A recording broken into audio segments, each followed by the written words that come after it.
Salut à tous! C'était encore une nuit marquée par les frappes aériennes continues des États-Unis contre l'Iran. Après plusieurs semaines, les cibles ne se limitaient plus aux lanceurs de missiles prêts à faire feu.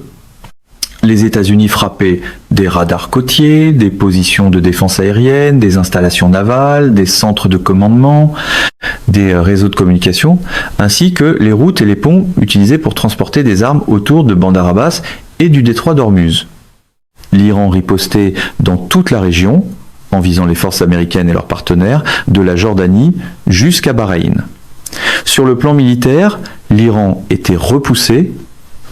Pourtant, à des milliers de kilomètres de là, son discours progressait dans les universités, les salles de rédaction, les églises et les téléphones d'une génération qui voyait souvent l'explosion, mais jamais le système qu'il avait produit.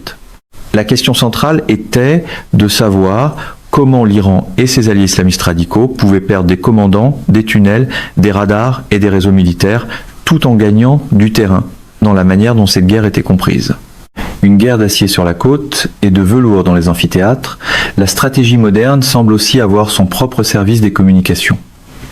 Pour répondre à cette question, je me suis récemment rendu à Londres pour assister à la conférence des 12 tribus, un rassemblement consacré à l'antisémitisme et à la lutte contre celui-ci, à la relation de l'Église avec le peuple juif, ainsi qu'à une théologie ayant séparé le christianisme de ses racines juives. La conférence réunissait des croyants, des dirigeants, de jeunes participants et des personnes qui n'étaient pas nécessairement arrivées avec la même compréhension d'Israël. Ce voyage était important parce que la guerre autour d'Israël ne se limitait plus à l'Iran, au Liban, à Gaza ou au détroit d'Ormuz. Elle se menait également sur le terrain du contexte. Autrement dit, le champ de bataille avait ouvert un deuxième front, où les munitions étaient des images recadrées et les tranchées, des fils d'actualité.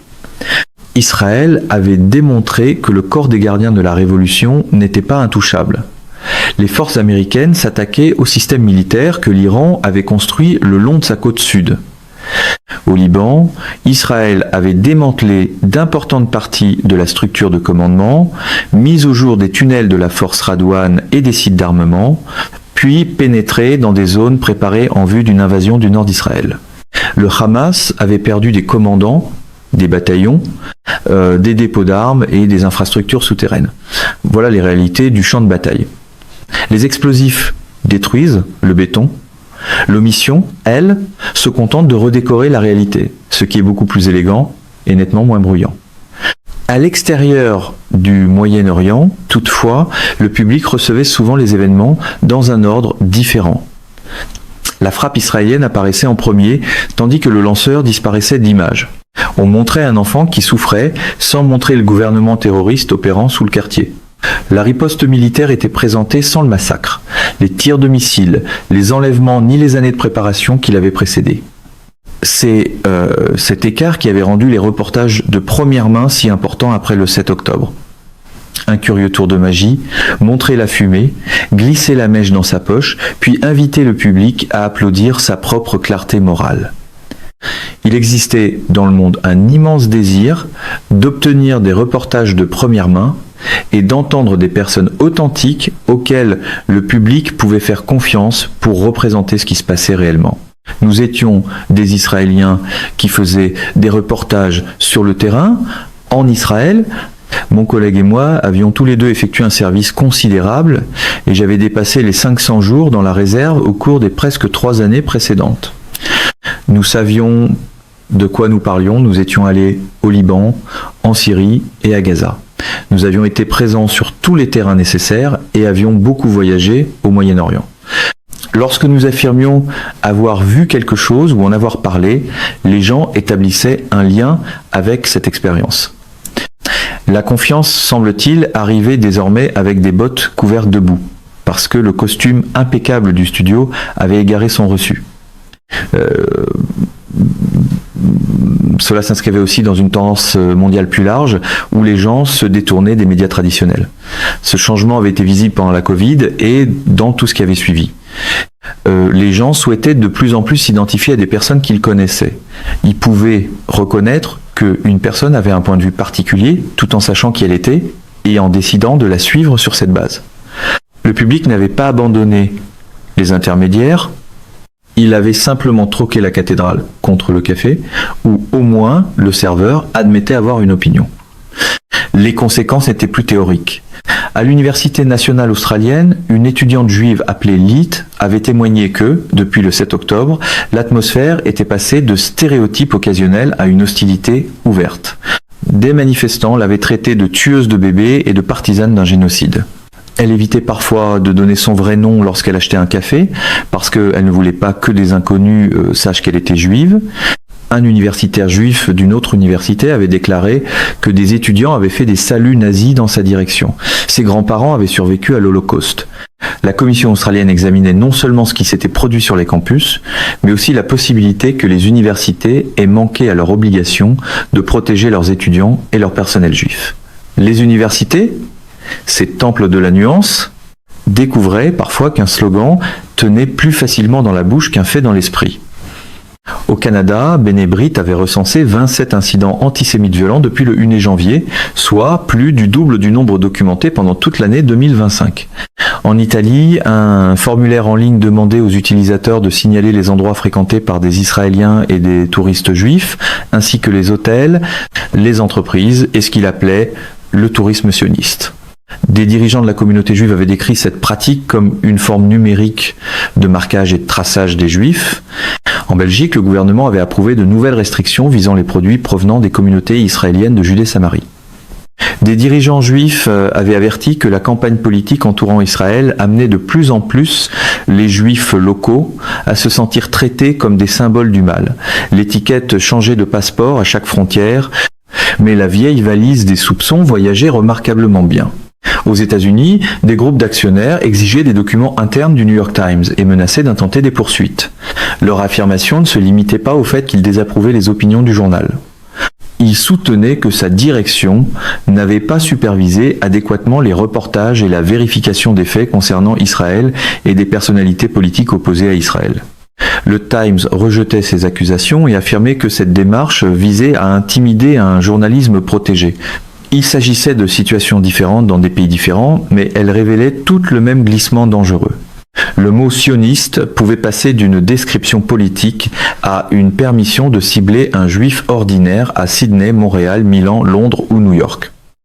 Rien n'incarnait mieux le débat éclairé que la transformation d'une personne entière en un seul adjectif politique.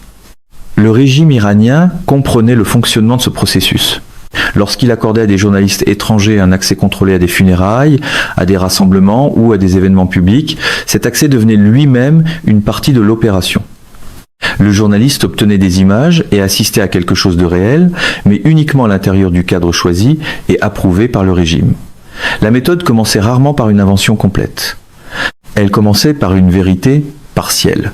Le cadre était soigné, l'éclairage impeccable, et la réalité était poliment priée de rester hors champ. L'un des aspects les plus effrayants de l'environnement médiatique actuel n'était pas le mensonge, mais les vérités partielles. Un mensonge pouvait être réfuté. Lorsqu'une personne affirmait qu'un événement s'était produit alors que ce n'était pas le cas, il était possible de présenter des preuves démontrant qu'il n'avait pas eu lieu. La pratique la plus dangereuse consistait à présenter des vérités partielles. Quelque chose de réel s'était produit, mais le contexte expliquant pourquoi cela s'était produit avait été supprimé, le mensonge défonçait la porte, la vérité partielle entrait avec des fleurs et repartait avec les meubles. Les nombreux reportages de la BBC sur la guerre à Gaza en fournissaient un exemple. Toute personne qui suivait cette couverture pouvait en arriver à la conclusion que la guerre ne comptait que deux camps. Les forces de défense israéliennes dans le rôle de l'agresseur et les Palestiniens de Gaza dans celui des victimes. Un élément fondamental manquait à cette représentation. Le Hamas, le gouvernement terroriste qui contrôlait la bande de Gaza, n'était pas mentionné dans les reportages. L'omission était devenue suffisamment grave pour que le gouvernement britannique et des associations internationales de presse critiquent la couverture. Cela montrait avec quelle facilité une conversation pouvait être faussée. Les événements rapportés étaient réels, mais la question essentielle de savoir pourquoi ils se produisaient restait sans réponse. Le contexte, cet invité encombrant avait apparemment été écarté parce que la table était déjà mise pour deux. Al Jazeera Plus du Qatar était devenu très efficace pour adapter cette méthode aux jeunes publics occidentaux. Ces vidéos semblaient progressistes, chargées d'émotions et parfaitement intégrées aux réseaux sociaux. Elles commençaient souvent par une image réelle ou un véritable cas de souffrance avant de retirer les renseignements qui en auraient changé le sens. Le 7 octobre devenait un acte de résistance et le Hamas pouvait être présenté comme une figure anticoloniale. Un soldat israélien recevant des traitements pour un trouble de stress post-traumatique devenait le scandale, tandis que l'organisation qui était entrée dans des maisons israéliennes et avait assassiné des familles disparaissait du cadre. L'algorithme préférait sa morale comme un espresso, forte, immédiate et trop petite pour contenir toute l'histoire. L'objectif n'était pas de convaincre chaque spectateur de chacune des accusations. Il suffisait de créer une confusion morale, de rendre les gens gênés de défendre Israël, hésitant à s'identifier comme juifs ou réticents à affronter le mouvement islamiste radical à l'origine de la guerre. La confusion était une forme de propagande économique. Elle n'exigeait aucune conversion, seulement assez de brouillard, pour que la conviction paraisse impolie. J'ai abordé le même conflit à travers le récit biblique de Balak et Balaam. Balak avait vu Israël avancer et avait engagé Balaam pour le maudire. L'histoire était étrange et comprenait même une ânesse qui parlait, mais son idée centrale était directe. Un dirigeant étranger tentait de forcer Dieu à revenir sur sa promesse et échouait. Même l'ânesse avait obtenu un rôle parlant, ce qui était déjà plus que ce que le contexte recevait dans bien des commentaires modernes. Le texte racontait longuement l'histoire d'une personne qui tentait à plusieurs reprises sans succès de maudire le peuple d'Israël, parce que Dieu voulait transmettre un message. Dieu agissait souvent ainsi dans les Écritures, en racontant encore et encore la même histoire, comme s'il demandait aux gens s'ils écoutaient, et si, après 1000 ans, ils avaient enfin compris.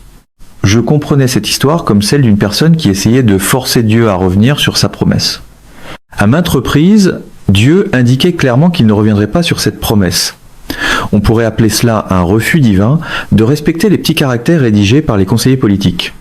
Cela signifiait que critiquer et effacer la promesse de Dieu n'était pas la même chose. Un argument moral sérieux examinait les actions, les preuves, les responsabilités et les conséquences. Une campagne de malédiction présentait l'État juif comme étant exceptionnellement illégitime, faisait disparaître la menace qui l'entourait et transformait progressivement le mépris d'Israël en mépris des Juifs. La distinction ne paraissait subtile que jusqu'au moment où la loupe était remplacée par un marteau. Dans l'Antiquité, on utilisait un prophète pour tenter de remodeler le destin d'Israël. Dans le monde moderne, on utilisait les manchettes, les institutions, les influenceurs, les images sélectionnées et les algorithmes pour remodeler l'identité d'Israël. La réponse n'était pas une propagande plus bruyante, elle résidait dans la formation spirituelle et la compréhension. Le costume avait changé, passant des robes aux lampes circulaires, mais l'ambition restait délicieusement antique. Les gens devaient bien connaître ce qui se passait dans le monde. TikTok et les vidéos de courte durée ne permettaient pas d'acquérir cette compréhension. Ils contribuaient à rendre les gens moins informés, tout en créant dans leur esprit une dépendance à la dopamine et au cortisol. Les contenus et les textes longs étaient nécessaires pour apporter du contexte et de la profondeur à la connaissance du monde. Autrefois, une civilisation craignait que la bibliothèque brûle. Aujourd'hui, elle risquait d'être vaincue par le résumé de 15 secondes de l'incendie. Les Écritures étaient également essentielles parce que la parole de Dieu offrait une vision à long terme de ce qu'il prévoyait pour l'humanité. Le troisième élément était la dimension spirituelle dans la vie d'une personne par la prière, la contemplation et la méditation sur ce que Dieu disait. Avec ces éléments en place, les gens n'étaient pas obligés de réagir avec émotion à tout ce qu'ils lisaient. La patience était une vertu passée de mode, surtout dans un marché où l'indignation était livrée le jour même. Les États-Unis pouvaient détruire un radar côtier en Iran, Israël pouvait détruire un tunnel au Liban.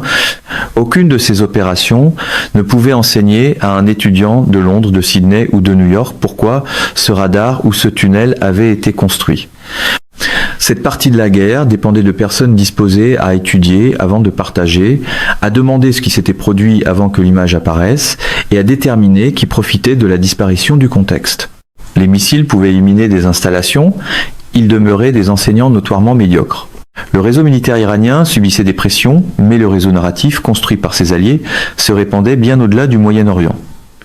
La question était de savoir si l'Occident reconnaîtrait l'idéologie qui progressait dans ces institutions avant que la haine qu'il normalisait devienne impossible à contenir. Les institutions ne remarquaient souvent la fumée qu'après avoir créé un comité chargé de déterminer si le feu constituait une métaphore discriminatoire, je continuais à souligner la nécessité de prier pour le peuple d'Israël. La portée biblique du message était que ce que Dieu avait béni ne pouvait pas être maudit et que les paroles de Dieu demeuraient valides indéfiniment, sans astérisque ni petit caractère. Les paroles de Dieu demeuraient. C'était une leçon à garder à l'esprit en priant pour le peuple d'Israël et pour le monde qui l'entourait. Dieu restait fidèle, encore et encore. Les promesses, contrairement aux communiqués de presse, résistaient de manière fort incommode au changement d'image saisonnier. Les personnes qui ne le faisaient pas déjà régulièrement devaient commencer à soutenir le peuple d'Israël et la nation par la prière. Elles devaient également prier pour les ennemis d'Israël ainsi que pour les populations de l'Iran et du Liban. Elles devaient prier pour que leurs dirigeants connaissent un changement de cœur et découvrent la vérité de Dieu dans leur vie, ou pour qu'Israël et les États-Unis reçoivent l'aide nécessaire afin de les écarter et de permettre l'arrivée de quelque chose de meilleur et de plus vertueux. C'était certainement une prière sévère, mais personne n'avait jamais accusé l'histoire de ne proposer que des liturgies réconfortantes. Mesdames et messieurs, notre émission d'aujourd'hui s'arrête ici. Nous vous invitons à partager votre avis personnel dans la section des commentaires ci-dessous. Plume Pratique vous salue et vous donne rendez-vous très bientôt.